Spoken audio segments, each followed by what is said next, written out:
Ito po yung kaninang ginawa natin na binalot na chicken roll. So, ngayon po, i-dip natin siya sa flour. So, ito po, i-dip natin siya sa flour.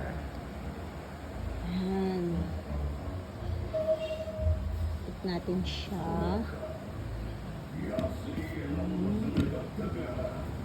Diridihin po natin na na-cover lahat. Ayan. Ayan. Dip po natin siya sa breadcrumbs. Ayan. Ayan. Piprito na po natin yan. Magawa po tayo ng sauce para sa ating chicken cordon bleu. Tayo lang po natin siyang kumulo and then okay na po siya. Ano po yung ating sauce na ginawa kanina.